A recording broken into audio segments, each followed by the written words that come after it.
So మరి మొదటి పార్ట్లో కొండుపర్తి సాయి ప్రశాంతి మరి యొక్క బాల్యము అసలు అమ్మా నాన్న అంటే ఇలాగా ఉంటారా? మనం చూసి ఉంటాం చాలా అపురూపమైనటువంటి తల్లిదండ్రులు, ప్రతి చిన్న విషయానికి చిన్న దెబ్బ తాకిన విలవిలలాడేటువంటి తల్లిదండ్రులు. మరి తల్లి తండ్రి అనేటటువంటి ఆ ఒక పదాలకు భాష్యం వేరు. అసలు మనం ఇప్పటిదాకా కూడా చూసి ఉంటాం, ఒక జంతువు కూడా తన పిల్లను ఈ రకంగా చూసి ఉండదు. ఈమె చెప్పినటువంటి అంటే ఈ కథ కాదు, ఈమె చెప్పినటువంటి ఈ యొక్క అంశాన్ని మనం పరిలోకి తీసుకుంటే తండ్రి ఇలాగా ఉండొద్దు, తల్లి కూడా ఇలాగ ఉండొద్దు.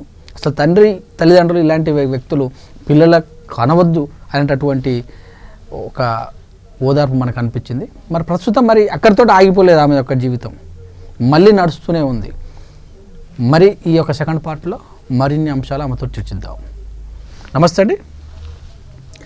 మీ కథ విన్న తర్వాత నాకు కూడా బాగా రాత్రి ఆలోచిస్తే అసలు ఏంది నిజంగానే తల్లిదండ్రులు ఇలాగ ఉంటారా, అసలు ఇలాగ ఉంటే ఏంది పిల్లల పరిస్థితి అయోమయం అంటే కంటి వచ్చినట్టు అనిపిస్తుంది. నిజంగా ప్రతి పెళ్ళైన ఇంట్లో ఇలాగ ఉంటుందా, కనీసం ఇలాగ అంటే ఇంత కర్కశంగా ఉంటుందా అంటే ఒక పెళ్ళైనటువంటి అమ్మాయి ఇలాగ ప్రవర్తిస్తే ఏంది పరిస్థితి అనేది ఒకటి వచ్చింది. ఈ సమయంలో 5 సంవత్సరాల నుంచి మరి మీరు డిగ్రీ చేసే 18 సంవత్సరాల వరకు ఎలా గడిచింది మీ యొక్క సమయం? మరి దాన్ని ఎలా చెప్పాలి అంటే ఒక చీకటి కోణం అండి. ఒకరోజు ఇంట్లో గొడవ జరిగితేనే ఉండడం చాలా కష్టం. అసలు 18 సంవత్సరాలు అంటే మీ డాడీ బతికున్నంత వరకు ఇది అంటే ఎలా అయిపోయిందంటే పరిస్థితి వాళ్ళ కంట్రోల్ కూడా వాళ్ళకి తప్పేసింది. వాళ్ళకున్న అహంకారం ఎంత ఒక మనిషిని ఇగో అనేది ఎంత తింటుంది అనేది నిదర్శనం. సో వాళ్ళ కంట్రోల్ కూడా వాళ్ళు కోల్పోయారు. ఎవరైనా ఏదైనా చెప్తే వెంటనే ఆ ఇంపాక్ట్ పిల్లల మీద చూపించడం. సో ఈ పరిస్థితిని అనుకూలించుకుని చుట్టుపక్కల వాళ్ళు వాళ్ళ బెనిఫిషియల్ అంటే వాళ్ళ స్వలాభం కోసం ఆబ్వియస్ గా ఎవరు కనిపిస్తాం? పిల్లలే కనిపిస్తాం. అందులో ఒక ఆడపిల్లగా నేను centre of attraction of the house గా కనిపించాను ప్రతి ఒక్కళ్ళకి. సో ఒక్కొక్కళ్ళు ఒక్కొక్క రకంగా హింసించడం, ఎలా ఎదుర్కోవాలో తెలీదు. ఆ ఎదుర్కొనే దీంట్లో కొంచెం నేను ఎదుర్కొన్నాను అంటే ఆ కోపం మా ఫాదర్ కి డిఫరెంట్ వేలో చూపించడం. అంటే ఎవరో వచ్చారు మీ అమ్మాయి గురించి అనో, లేకపోతే చెప్తున్నా కదా వాళ్ళే లెటర్స్ రాసి మా గోడ బయట పడేసి ఎవడో సైకిల్ మీద వచ్చి మీ అమ్మాయికి లెటర్ రాస్తుంటే వాడు నేను పట్టుకున్నాను, వాడు పారిపోయాడు, ఇదిగో లెటర్ అని ఇచ్చేవారు. ఇంటి పక్కల వాళ్ళు ఇంత దారుణంగా, పక్క పోర్షన్ వాళ్ళే. ఇది కథ కాదుగా, వాళ్ళ పేరు నాకు గుర్తులేదు, ఉంటే వాళ్ళ అడ్రస్లతో సహా నేను తెచ్చి పెట్టేదాన్ని. కొత్తగూడెంలో జరిగింది ఇది. కొత్తగూడెం, ఖమ్మం కొత్తగూడెం. ఇంటి పక్క వాళ్ళు వాళ్ళంతటా వాళ్ళ లెటర్ రాసి కొన్ని ఫ్యూ ఇయర్స్ ఎగో ఒక 10 years ముందు వరకు పోర్షన్స్ ఉండేవి ఒకే కాంపౌండ్ లో. ఇండిపెండెంట్ హౌసెస్ ఇప్పుడు ఎక్కువ అయ్యాయి. మనకి చిన్నప్పుడు పోర్షన్స్ లాగా ఉండేవి కదా. సో అదే కాంపౌండ్ లో ఉంటున్న పక్కన పోర్షన్. వాళ్ళ వయసు ఎంత? అంకుల్స్ లెటర్ రాసేవాళ్ళు. విత్ 4-5 పిల్లలు ఉన్న తండ్రులు వాళ్ళంతా. మతి పోవడం ఎవరి దగ్గరికి వెళ్ళాలి రక్షించుకోవడానికి? నేను ఎవరిని అడగాలి? ఎవరి దగ్గరికి వెళ్ళాలి? అంటే మీ మతి పోవడం అనేది చూసాం కానీ మతి చెడిపోతుంది మీరు చెప్పే ఈ యొక్క అంశం చూస్తుంటే. అలా ఎన్ని సంవత్సరాలు జరిగింది? అలా మరి ఆ ఒక సమస్య నుంచి మీరు ఎలా బయటపడ్డారు? ఏం లేదు, ఎదుర్కోవడమే.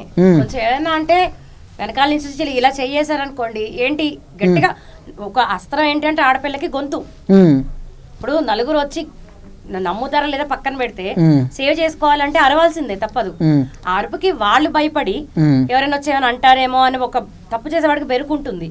సో అది ఆ దీంట్లో ఎలా అంటే వాళ్ళు రివర్స్ లో ఇలాంటి వేషాలు వేసేవాళ్ళు.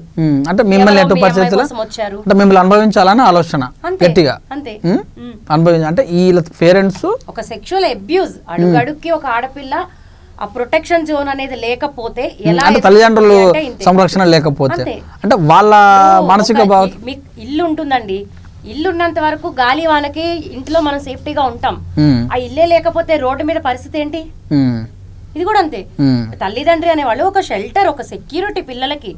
వాళ్ళే ఎవరిది వాళ్ళు చూసుకుంటూ వాళ్ళ పిల్లల్ని పట్టించుకోకపోతే మధ్యలో ఒకడు వచ్చి దూరడంలో తప్పు అంటే అది ఈజీయే కదా వాళ్ళు దూరడానికి. అదే జరిగింది. మీరు ఆశ్రమం కావాలి, నాకు ఒక దగ్గరైనటువంటి వ్యక్తి కావాలని ఆలోచన ఏమైనా వచ్చిందా? ఇలాంటివన్నీ చూసాక అసలు మగాడి మీద అసహ్యం పుట్టింది.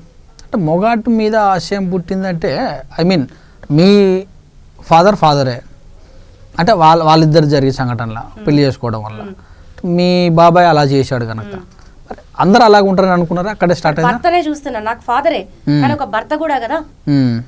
ఒక భర్త అక్కడ కనిపించాడు నాకు.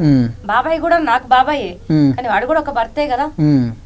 సో అక్కడ భర్తగా భార్య ఉండొచ్చు, కానీ ఒక మగాడిగా ఒక ఆ స్థానంలో ఉండి ఆడదాన్ని అయితే చులకన చూశాడు. ఆడపిల్లని, కంటి ముందు పుట్టిన కూతుర్ని చులకన చేశాడు కదా. సో ఇంకెక్కడి నుంచి వస్తుంది? ఇప్పుడు చిన్నప్పుడు ఊహ వచ్చినప్పుడు మనకి ఏదైతే మనసుకు హత్తుకుంటుందో అదే ఆ ఫీలింగ్ అలా ఉంటుంది చచ్చే వరకు. దేని మీదైనా నాకు ఊహ వచ్చినప్పుడే ఇవి చూసాను నేను, నాకు ఎలా ఉంటుంది ఇంకా వాళ్ళ మీద అభిప్రాయం? మీకు పెళ్లి చేయాలనే ఆలోచన మీ పేరెంట్స్ కి ఏమైనా వచ్చిందా లేదా? వాళ్ళకి అసలు ఉంటే వచ్చేదేమో నాకు తెలీదు, ఈవిడికైతే రాదు అసలు. లేదు, ఎందుకంటే నేను సర్వెంట్, ఒక సర్వెంట్ లాగా. అంటే కూతుర్నే సర్వెంట్ చేసుకున్న తల్లి వేసుకోవచ్చా? భర్తనే చేసుకున్నారు కదా, కూతురేమూల. అంటే భర్తనేమో ఏమైనా తెచ్చి పెడితే ఇంట్లో ఉండటము, పైగా హరాస్మెంట్ చేయటం. ఒక మహిళ ఇలా ఉంటుందా? ఇది సినిమాలో అలా ఉండదేమో. నేను మహిళనే, ఇప్పుడు తల్లి అలాగే ఉంటుంది. అంటే మేము సినిమాలలో, అంటే సినిమాలలో కానీ బయట జీవితంలో కానీ ఒక భర్త హింసించడం కానీ, మామ హింసించడం కానీ, లేకపోతే మరిది హింసించిన వాడు కానీ, పక్కింటి వాడు హింసించడం కానీ చూసాం. కానీ ఇంట్లో ఉన్న ఒక మదర్, అంటే ఇంట్లో ఉన్న ఒక తల్లి కన్న పిల్లలని డబ్బు కోసం అమ్మిన తల్లిని చూడలేదా మీరు ఏ రోజు? అంటే అదొక రకమైనటువంటి, అంటే ఒకసారి అమ్మేస్తే అయిపోతుంది, కానీ ఇక్కడ అమ్మటం లేదు, విడిపోవటం లేదు, కలిసి ఉన్నటువంటి అంశానికే. ఇలాంటి తల్లులు కూడా ఉంటారని మీరు అంటున్నారు కదా ఇందా నుంచి, నమ్మబుద్ధి కావట్లేదు అని. ఇప్పుడు సొంత కడుపున పుట్టిన పిల్లనే తీసుకెళ్లి ఆడపిల్లని సాని కొంపల్లో పడేస్తున్నారు తల్లులే డబ్బు కోసం. అంటే ఇంకొకటి పక్కన వెళ్ళి పడుకో అని చెప్తున్నారు. మరి వాళ్ళు తల్లుల కింద ఎలా వస్తారు? అదొక తత్వం అయితే ఇదొక తత్వం. అంటే వాళ్ళు వచ్చి బయటకు చెప్పడం కానీ, అంటే వాళ్ళు అలా ఉండిపోతురేమో. కానీ అసలు మీరు చెప్పేదాన్ని చూస్తే తల్లిదండ్రులలో తల్లి అనేటటువంటి వ్యక్తి, అంటే తండ్రి తాగుబోతూ చెడిపోతూ అయితే తల్లి సంరక్షించవచ్చు, అక్కడ వరకు పాఠశాల బాగుంటుంది. కానీ తల్లి సంరక్షణే కాకుండా తండ్రిని, అంటే తల్లి అంటే మీ మదర్ లాగా ఉంటే అటు హస్బెండ్ అంటే భర్త కూడా సరైన దారిలో లేనట్టే, పిల్లలు కూడా సరైన దారిలో లేనట్టుగా. పిల్లలు దారిలో లేరు అనేది పిల్లల్ని మీరు పాయింట్అవుట్ చేస్తున్నారు. మేము చెడిపోలేదు, మీరు అట్లే అండి. పిల్లలు సరిగా కూడా ఆమె చేయలేకపోయింది, మీరు చెడిపోయిన లేదు. నేను అనేది అదే, ఇప్పుడు నాకు ఇష్టం లేదు, నాకు ఇలాంటి పిల్లలు పుట్టారు, ఓకే, వాడు మాట్లాడలేడు, నడవలేడు, అది వాడు తప్ప.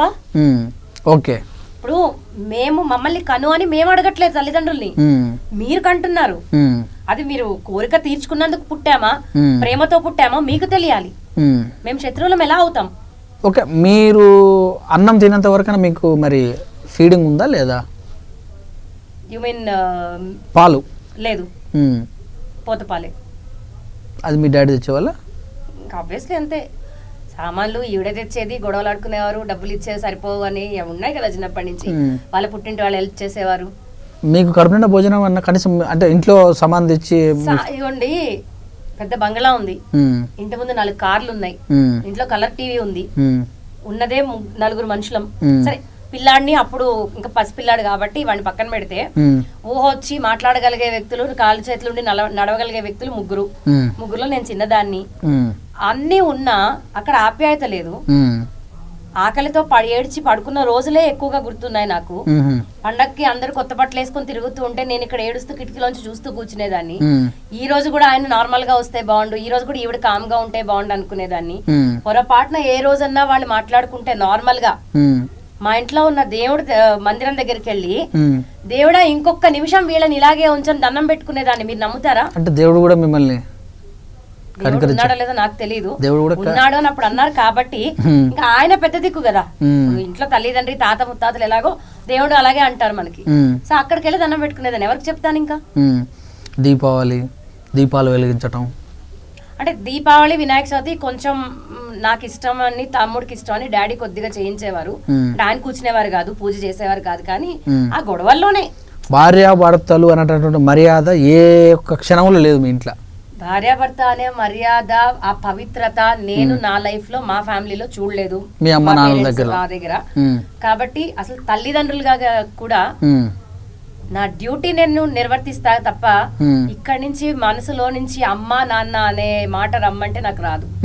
అది లేదు అంటే వాళ్ళు చెప్తున్నా కదండి. ఏ పిల్లకి ఏ పిల్లాడికి తల్లి స్పర్శ తెలియకుండా పెరుగుతారు?